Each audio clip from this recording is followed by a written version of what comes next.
Hi, welcome.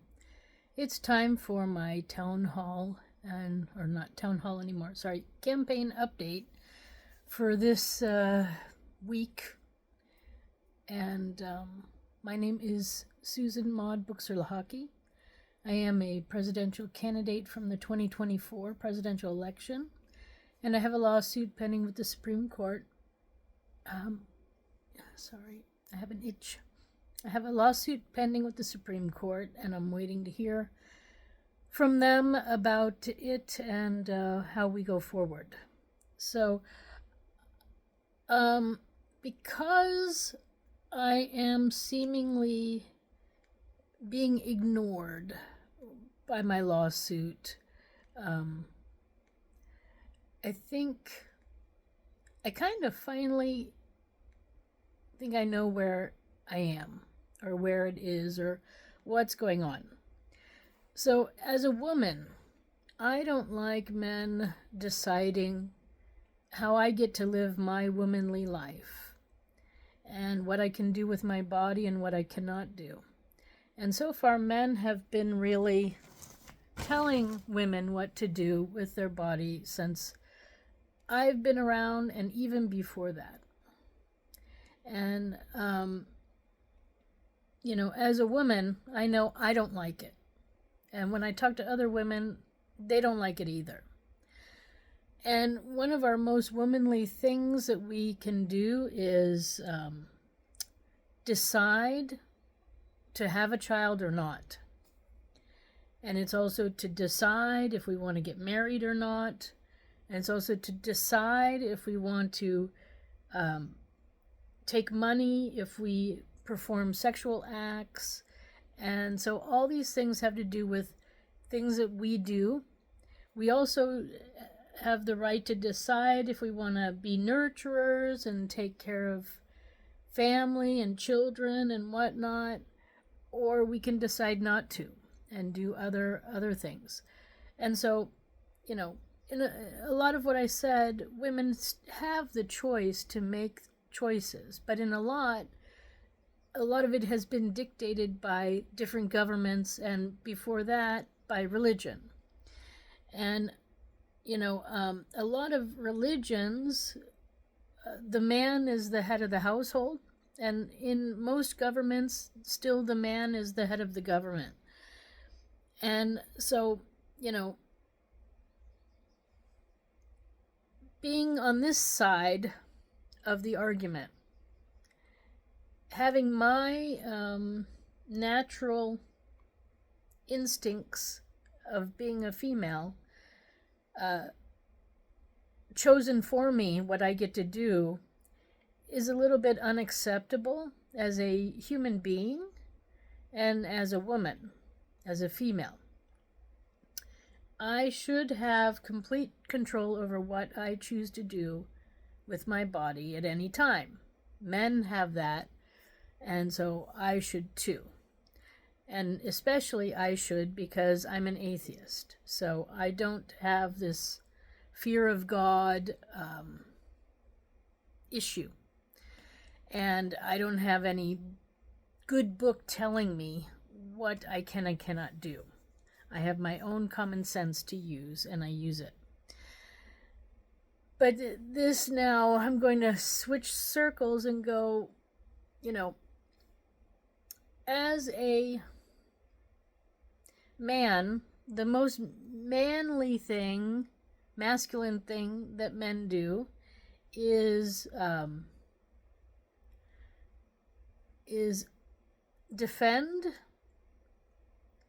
territory and protect and procreate. So these are like the male things that men do especially. And they can, of course, be nurturers too, but that's sort of like one of their lesser things that they do. Right now, we've got a lot of men being aggressors, which is absolutely not necessary. It does not necessarily belong to males, but defending does. And if a woman were to be, say, president, or a woman it's not even president is one thing. Being commander in chief of the army and the military, which is in charge of defense.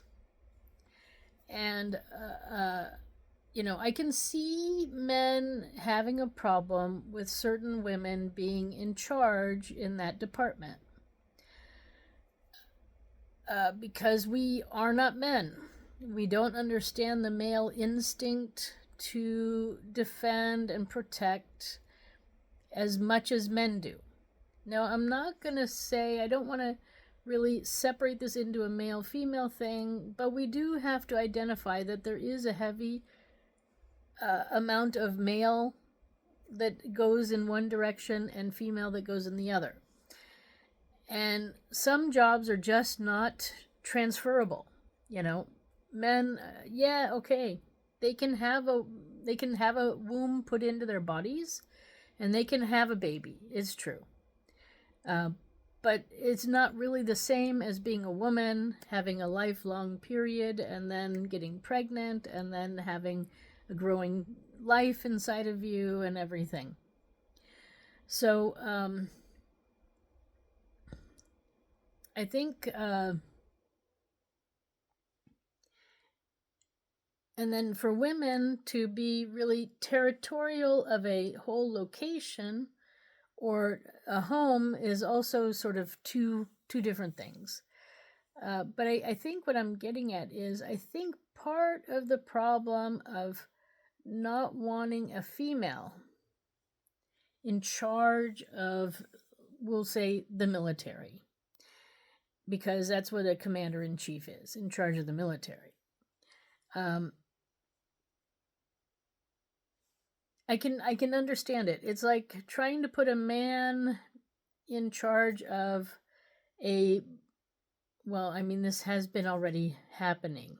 So, but we're moving away from it. But having only men in charge of the birthing process. Now, we've already had that, and we're actually moving away from it because men don't know what they're doing. And there's a reason why we're moving away from it, because men don't know what they're doing in the birthing process because they've never birthed. So they don't know anything about it. So, turning over a male-dominated organization such as the U.S. military to a female, it is a difficult ask, I think. So maybe there is real cause to think maybe instead of one head of the U.S. government, maybe we really have this either like a woman, because men and women are different.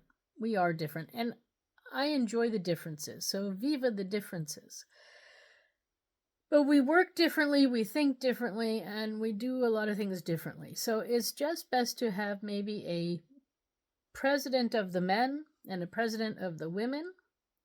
And then the main focus for the women is on the home, birthing, life-giving, new citizen-making concept.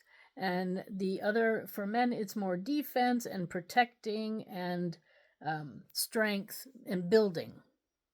Men build, women create. And this is sort of how we are. I mean, if you look at our society, it's like that anyways.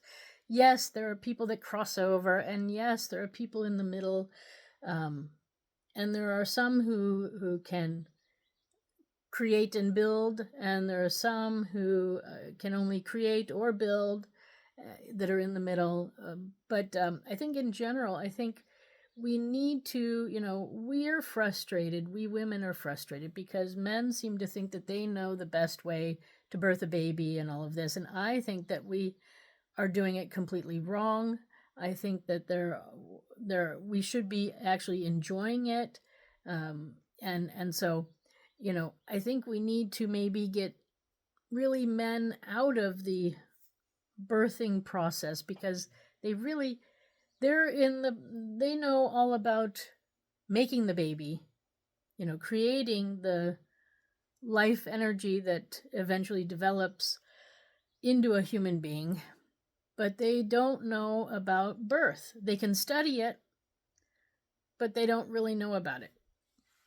And I think, it's this might be a little bit where we've gone wrong. On the other hand, because we've gone overboard in moving into warfare, we've got the most money going into war as any country. We are the biggest war complex builders, and then we build these things, so then we got to use them.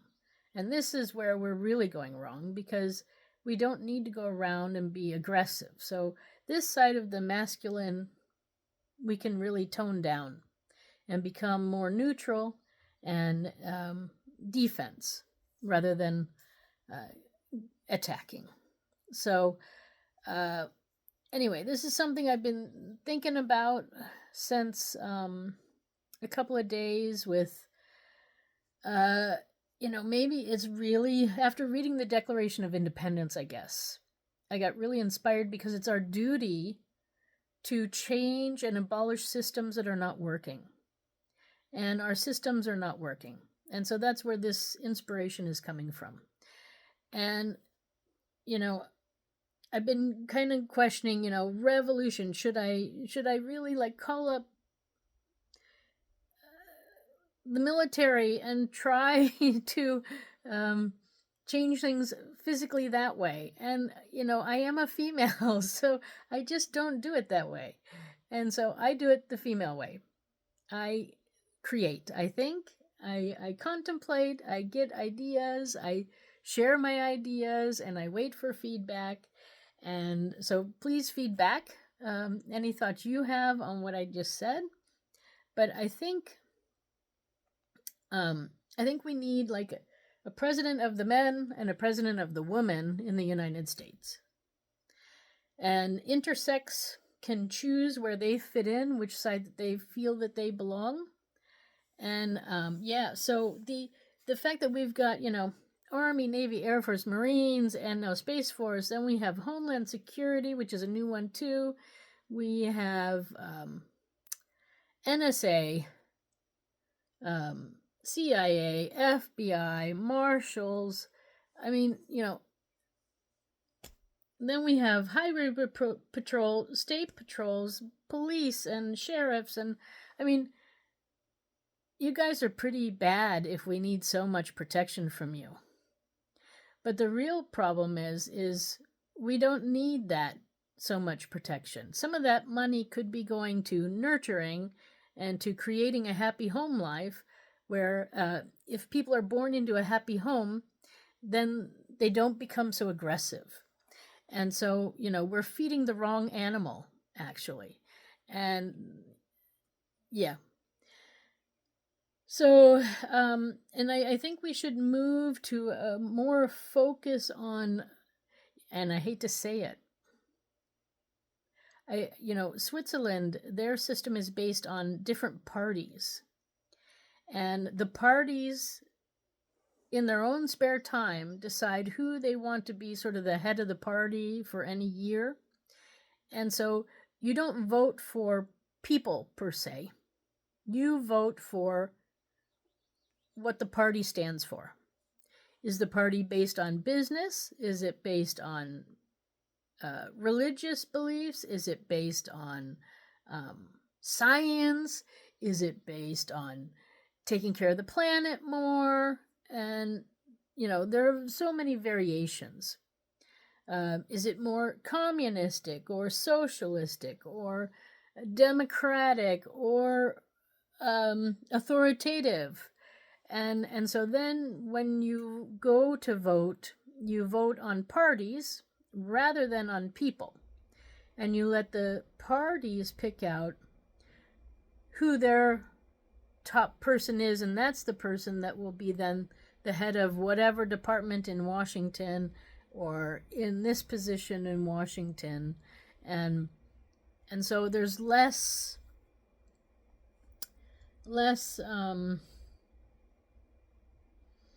need for an idol worshiping, because that's what we do right now. We idol worship and we pit one person against the other, and for some reason, like in sports, it's always us against them, and we've got this huge divide now in our country. So I think we need to think more like of a circle of people. The cabinet, the presidential cabinet would be an example.